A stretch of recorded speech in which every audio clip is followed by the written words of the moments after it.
Nautical archaeology has grown and developed over the past 50 years, and as protective measures have gradually been implemented, the role of amateurs, while valued, has necessarily become more limited.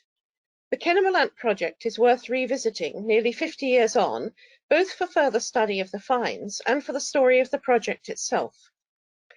In 1971, a group of students from Aston University in Birmingham planned an expedition to one of the smallest of the inhabited Shetland Islands.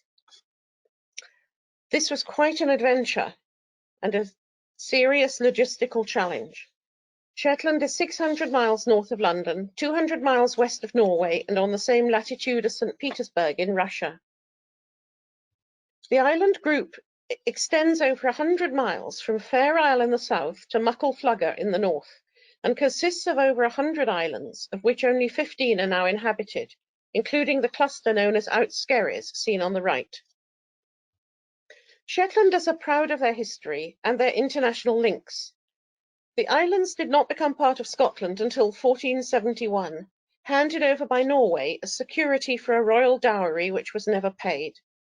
These windswept islands are famous for ponies, knitting, and archaeology, including shipwrecks. Many ships from northern Europe chose to avoid the narrow English Channel with its prevailing southwesterly winds, and to go north around the British Isles. As a result, many vessels were wrecked on Shetland, particularly along the eastern shores. The Aston students brought in Richard Price, a student at Manchester University, who owned a small inflatable boat. Contemporary student diving clubs with archaeological interests mostly headed for the Mediterranean, but the Aston team had different ideas, and in 1971 they set off in the opposite direction. Their plans had begun as treasure hunting, searching for the wreck of an outward-bound Dutch East Indiaman, Kennemerland, which had been carrying large quantities of gold and silver coins. Thorough research before they set off, however, had indicated that almost all the coins had been salvaged soon after the ship had been wrecked in 1664, either by islanders or by early salvors using diving engines such as this. The story of early diving in Shetland is fascinating, but must wait for another time. A professional treasure hunting team, looking for the same wreck a bit earlier, had come to the same conclusion and moved on to another target nearby. They gave the student team the magnetometer data they'd gathered.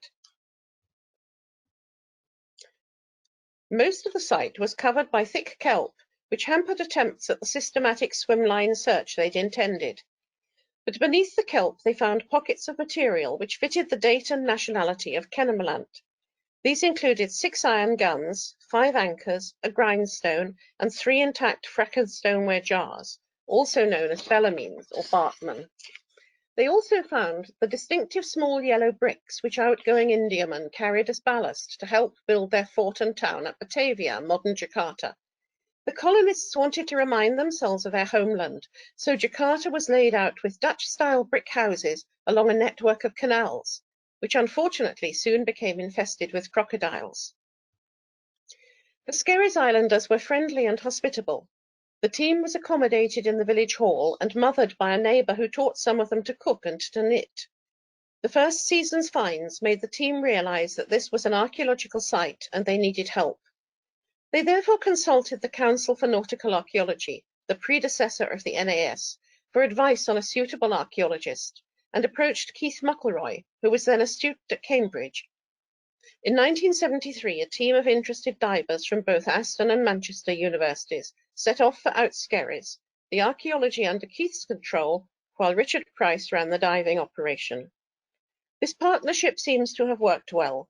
Having realised that one small inflatable was not enough for safety cover over a large area, the divers managed to enlist the help of 2 Royal Engineers with 2 assault craft.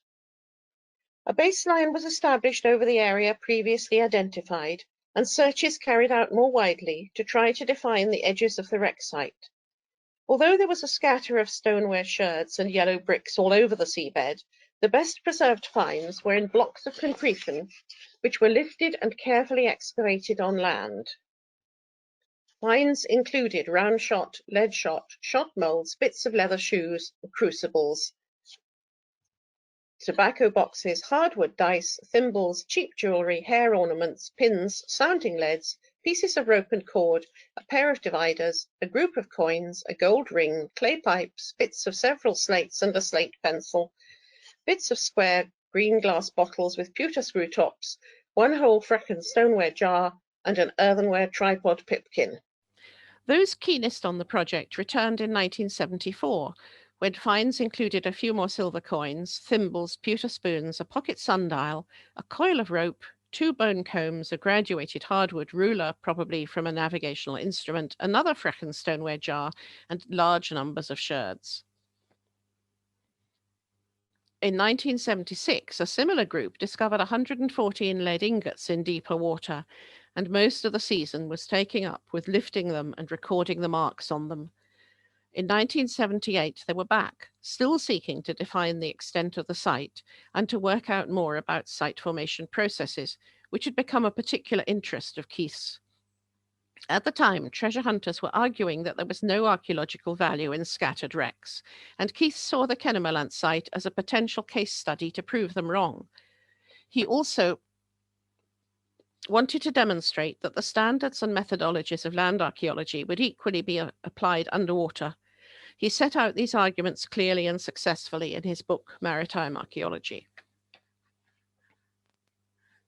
In 1978, the team found 2 pewter syringes and 4 golf club heads.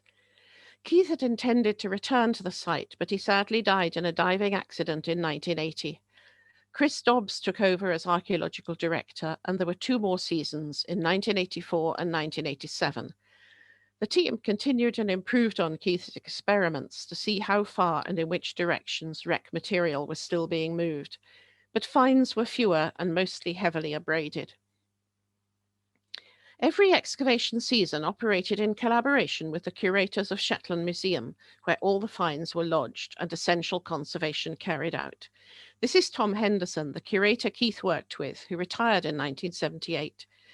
He had been concerned about Shetland losing its shipwreck heritage to treasure hunters and had persuaded the council to take out seabed leases on the areas where he had identified significant historic shipwrecks.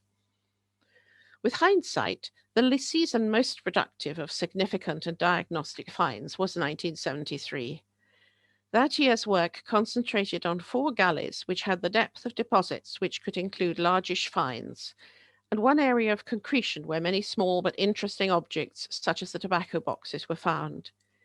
It became clear that while some items, notably stoneware sherds and bricks, were scattered throughout the site, some types of material were only found in specific locations, suggesting that they had belonged to the ship's stores or to individual officers, or been carried by crew members in small chests for private trade in the East Indies.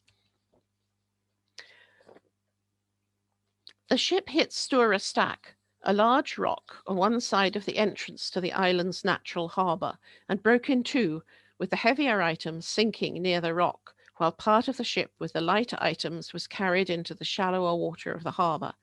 The only items found in both areas are the yellow bricks. Colin and I held some of Keith's archive and had always intended to coordinate the final Kennemerland publication, but other wreck excavations were higher up the to-do list. Colin had been to Shetland in 1985 and 1999 to record some of the finds, but the real trigger was when in 2016 we had to go to Shetland for family reasons, booking to stay for a week in case bad weather delayed our plans. But we achieved our aim on the first day there and found ourselves with 5 days to spare. Where else would we go but to the museum store to start a systematic study of the finds from Kennemerland? Neither Colin nor I has dived on the site, though many others have over the years, and a few more finds have been handed in to the Shetland Museum. There have also been site inspections by both Wessex Archaeology and Cotswold Archaeology, and their reports are available online. The 5 interim reports published in IJNA explain what was done, when and why and how. Also published were specialist reports on the lead ingots by Lynn Willis and the clay pipes by Colin Martin, and 2 papers by Keith about site formation processes. The diving groups also produced annual reports for the benefit of team members and their universities, and to thank sponsors. These contain more domestic and operational information. I've combined all these sources into an overall summary of the history of work on the site. Especially for the earliest years, however, it's hard to find enough information to answer basic questions like why that particular site was originally targeted and to understand the personal networks involved. The wreck site was and is protected, first by Shetland Islands Council, then under the Protection of Wrecks Act, and more recently as part of the Outskerries Historic Marine Protected Area, which also includes the wreck of another Dutch East Indiaman, De Liefde, wrecked in 1711 on that headland you see in bottom right. The grounds for continued protection are that these wrecks are, quote, testament to Shetland's strategically significant geographical location on sea routes linking Northern Europe with the rest of the world, and retain, quote, high archaeological potential to significantly add to our knowledge and understanding of Dutch trading activity by sea. We have paid one visit so far to Outskerries to get a feel for the island and the wreck site. We had to choose a day when we were not working in the museum and when the ferry timetable allowed a day trip, so we could not be fussy about the weather. It was therefore easy to understand how the vessel came to grief. We couldn't get very close to Stora Stack because of the force of the wind. There's still one iron gun on the island, but it is not worth further recording or study. Our main work has been drawing, photographing, and cataloguing all the finds held in Shetland Museum's store in an anonymous large metal shed on an industrial estate. These had been handed over at the end of each season, so were boxed by date of finding, not by material. In 2017, we returned with a grant from Historic Environment Scotland to do 2 more weeks' work and produce a data structure report. The following year, we returned to work on the finds from De Liefde, while last year we spent another fortnight in Shetland, column drawing and photographing material from the Swedish East Indiaman Queen of Sweden, while I helped the curator rebox the finds from Kennemerland. This allowed us to study the finds in groups instead of by date of discovery, and to enhance and update my catalogue and add box numbers. Finally, a meticulous volunteer, a retired nuclear physicist, has checked every box against the catalogue. What have we achieved? As someone who's worked as finds assistant on a number of archaeological sites, I know that particularly on underwater sites, one is so busy storing finds safely and recording their provenance that even basic description and identification may have to wait. Seeing the finds dry and all together meant that more could be identified. Once you've seen one distinctive object, you can then recognize other examples, even in a fragmentary or braided state. In the case of an East Indiaman, this is important, as groups of identical objects are usually regarded as trade goods rather than the possessions of individual crew members. For example, there is one complete pewter spoon which is distinctive because the end of the handle is shaped like a horse's hoof. That there was one example suggested it was probably the personal possession of an officer, but when we were reboxing the finds, we came across among the many broken pieces of pewter spoon handles 2 more abraded hoofs, which raises the possibility that there were more of these unusual spoons and they were for trade.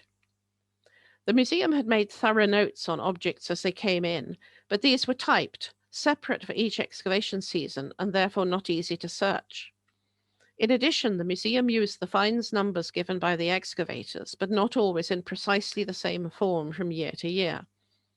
In some years, the museum, with the help of work experience volunteers, had marked every sherd, but in other years, little had been marked, so finds had to be kept carefully in their original boxes until we could rebox them, adding missing numbers as we did so. Within an Excel spreadsheet, I was able to list both the number actually written on the object and, if necessary, a standardized version so that the numbers could be digitally sorted. Descriptive terms have also been standardized, misidentifications corrected, and the catalogue is searchable and in a form in which museum staff can migrate it into their database. Very little remained of the ship itself, apart from a few trunnel wedges. Nor were there the usual rigging fittings, but surprisingly there were a couple of coils of rope and fragments of cargo matting. There were even some bits of finer fabrics, such as these. Other organic remains included plumstones, and other seeds, including peppercorns, which must represent the remnants of a previous cargo. There were a few bits of navigational equipment, including the sight vane transom of a backstaff. Medical supplies included 2 syringes and fragments of tiny clear glass bottles. The few coins are a wide range of dates and types, so were almost certainly personal possessions, and the same goes for the clay pipes and the knife handles. Other items, however, which are found in quantity or are near identical, are more likely to be trade goods. Examples from Kennemerland include the 2 types of copper alloy thimble, top right, probably the little hardwood dice, bottom right, the copper alloy turban-headed pins, and certainly the cheap jewellery. Such personal trade goods had to be small, affordable, and with a high retail value in the East Indies to allow for the risks involved on the voyage and the small space available for transporting such goods. Some, such as the cheap jewellery, may well have been targeted at local servants, but the tobacco boxes look as if they were more expensive, perhaps targeted at the colonists themselves. Incidentally, they're interesting because of the images and proverbs decorating them. As tobacco got cheaper, tobacco boxes, like clay pipes, became larger, and the oval shape which fits in a pocket became more elongated. So these ones are quite rare. However scattered and however heavily salvaged, wrecks can still yield surprises. Among the scattered finds from Kennemerland were, top left, the end of a violin bow, with some of its horsehair still attached. Bottom left is a Chinese padlock. To demonstrate how it worked, we were able to buy an identical one on Amazon. And on the right is a sailmaker's needle case made of wood with brass hinges and still retaining the holes left by the corroded needles. What we're doing is what Keith would have done had he lived, preparing a catalogue, drawings, and photographs for a final report. We're also trying to gather reminiscences from both divers and locals, though time is not on our side. Like many things in life, we should have done it sooner. And our plans for this year have been foiled by lockdown and travel restrictions. As well as another trip to Shetland, I had hoped to go south and interview some of those involved. If there's anyone out there who would like to add to our store of memories of any aspect of the Kennemerland project, my email address is at the end of this talk, or you could contact Ian Tate or Jenny Murray at Shetland Museum. I hope I've demonstrated that working on the material from Kennemerland has been worthwhile. We're always happy for any excuse to visit Shetland, but we hope that Keith would have approved of the fact that the finds are now drawn and photographed and listed. We have even weighed every musket bullet.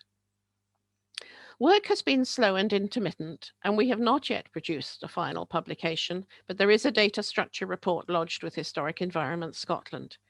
Tackling the task slowly, however, has allowed a deeper understanding of the processes involved. Keith and I worked with Colin on the wrecks of Dartmouth, La Trinidad Valenciana, and El Gran Grifon, and we were both learning from each other as well as from Colin. The surviving paperwork from his Kennemerland excavation allows us to chart the progress of Keith's ideas. He was young to be in charge of a major wreck excavation, but he made the most of the opportunity. He made a few mistakes, but he learnt from them and also acquired useful experience of working with amateurs and within a team, building on his previous land excavation experiences. He was growing in maturity as the project developed. In conclusion, our main achievement is that the finds are now catalogued and stored in such a way that future researchers will be able to access them, and in the process, we and the museum staff we've been working with have gained much more understanding about both the project and the collection. Thank you.